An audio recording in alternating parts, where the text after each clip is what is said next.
BNP চাইলেও পুরনো রাজনীতি থেকে বের হয়ে আসতে পারবে না, তার দল ভেঙে যাবে, পারবে না। ইভেন এনসিপি আজকে যে কারণে বলছে, এনসিপি এখন পর্যন্ত পলিটিক্সটা ফুল ফেজ শুরুই করে নাই, এই জন্য সে বলতে পারছে। কিন্তু এটা তো সত্য কথা, আওয়ামী লীগের পুনর্বাসন ছাড়া এনসিপির পলিটিক্স দাঁড়াবে না।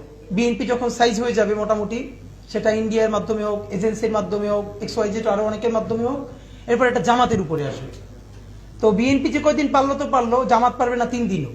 এরপরে চূড়ান্ত খেলাটা হবে এনসিপির সাথে। সম্ভবত এই জুলাই থেকে আগামী 6 মাস হোক, 1 বছর হোক, বাংলাদেশ প্রচন্ড ক্রাইসিসের মধ্য দিয়ে যাবে, প্রচন্ড। এবং এই ক্রাইসিসটা আজকে বিএনপির যে ক্রাইসিসের মধ্য দিয়ে শুরু হচ্ছে, আমরা এটা ভাবার কারণ নাই যে এইটা থেমে গেলে ক্রাইসিসটা এখানেই থেমে যাবে।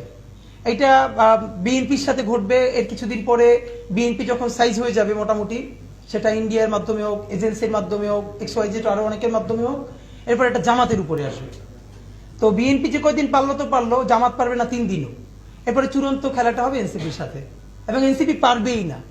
তো ফ্যাক্ট হলো আমাদের দুটো লড়াই একসাথে করতে হবে। আমরা কোনো রাজনৈতিক দলকে এককভাবে এই দেশকে বর্গা দেই নাই। যারা আজকে বিএনপির বিরুদ্ধে বলছে তাদেরকে একটু ভাই মনে করাই দিয়েন, তারেক রহমানের কাছে সবার কিন্তু হাজিরা দেয়া লাগবে। তো তখন আমি বললাম, ভাই এই কথার কারণেই আপনারা ডুববেন। শেখ হাসিনার কাছে এই দুনিয়ার সবার হাজিরা দেওয়া লাগে নাই। এই হাজিরা যে দেয়া লাগবে এই কথার কারণেই তার এখন দিল্লিতে গিয়ে হাজিরা দেওয়া লাগতেছে। তো শেখ হাসিনার যদি দিল্লিতে হাজিরা দেয়া লাগে, তারেক রহমানের কাছে সবার হাজিরা দেয়া লাগবে, এটা একটি স্টুপিড কথা। বরং এই কথাটাই বলতে পারতে হবে, তারেক রহমান যা করেন নাই সেই দায় তার উপর চাপিয়ে দেওয়া যাবে না। তারেক রহমান যা ভালো করেছেন, ভেরি গুড, সেটা আমাদেরকে বলতে পারতে হবে।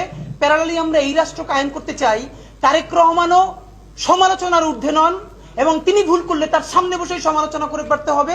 এবং সেজন্য আমার রাস্তায় ধরে কেউ বলবে না যে তারেক রহমানের কাছে কিন্তু আপনার যাওয়া লাগবে। তখন বললাম, ভাই হাসিনার কাছেই তো সবার যাওয়া লাগে না, তারেক রহমান সাহেব তো আরো অনেক পরের কথা। তো এর মানে হলো আমাদের সামাজিক মনস্তত্ত্ব। আজকে যেই সমস্যা বিএনপির, এটা কালকে জামাতের সাথে ঘটবে, পরশু এনসিপির সাথে ঘটবে। কিন্তু অত্যন্ত সচেতন একটা জায়গা আমাদের বোঝা উচিত, আজকে যেটা বিএনপির সাথে হচ্ছে পরশু জামাতের সাথে হবে, তারপরে দিন এনসিপির সাথে হবে, এরপর পুরো একটা অ্যাপলিটিক্যাল রাষ্ট্র কায়েম হবে। এরপর এখানে আধা সুশীল, আধা এনজিও, ওয়েস্টের অনেকগুলো গ্রুপ মিলে এখানে একটা মানে সুশীল এবং খুবই পশ একটা 1-11 কায়েম হবে। এবং এই যে আলাপগুলো আমরা আজকে করতে পারছি, সেই আলাপটা আমরা করতে পারবো না। তো এই জন্য আমাদের যেটা ভীষণভাবে পলিটিক্যালি কারেক্ট থাকা দরকার, সেটা হলো বিএনপির সাথে আমাদের স্ট্যান্ড দুটো থাকা দরকার। একটা হলো বিএনপি যেহেতু দাবি করেছে সব থেকে বড় দল, সুতরাং সব থেকে বেশি গালিটা তাকে সহ্য করতে পারতে হবে।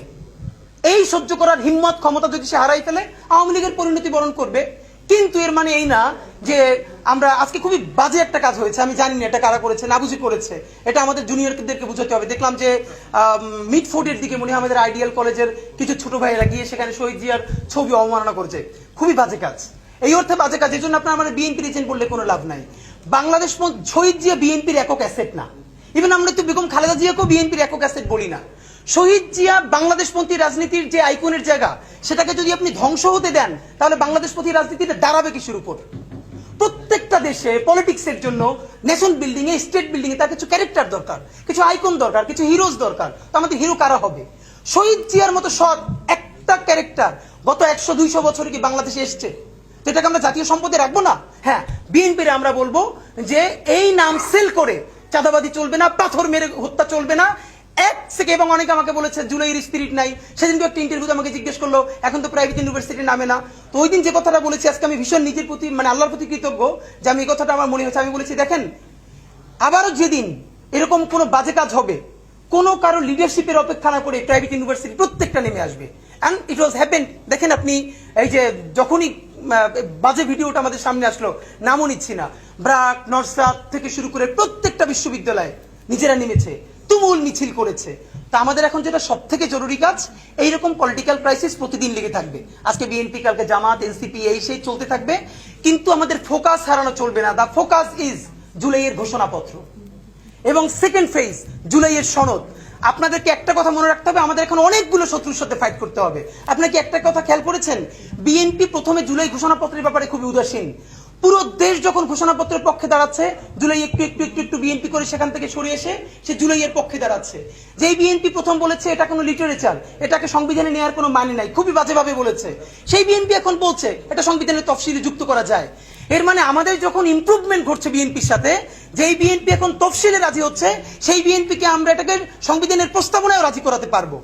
এবং যখনই বিএনপি এই জুলাইয়ের পক্ষে রাজনীতিটা একটু একটু অ্যাক্টিভ হচ্ছে, জনতার পক্ষে দাঁড়াচ্ছে, খুবই কমন ব্যাপার, ইন্ডিয়ান হেজিমনি তার বিরুদ্ধে দাঁড়াচ্ছে, এখানে ইন্ডিয়ান এস্টাবলিশমেন্ট তো সব আছে তার সাথে। সুতরাং এই পলিটিক্যাল ক্যাওয়াস তৈরি করতে গিয়ে এর মানে আমরা বিএনপিকে কোনো ব্ল্যাঙ্ক চেক দিব না, জামাতকেও না, এনসিপিকেও না, প্রত্যেককে আমরা ধরবো। কিন্তু ফ্যাক্ট ইজ আমরা যেমনি পারি, যেভাবে পারি, এই জুলাইয়ের মধ্যে জুলাইয়ের ঘোষণাপত্র আমাদেরকে আদায় করে নিতেই হবে।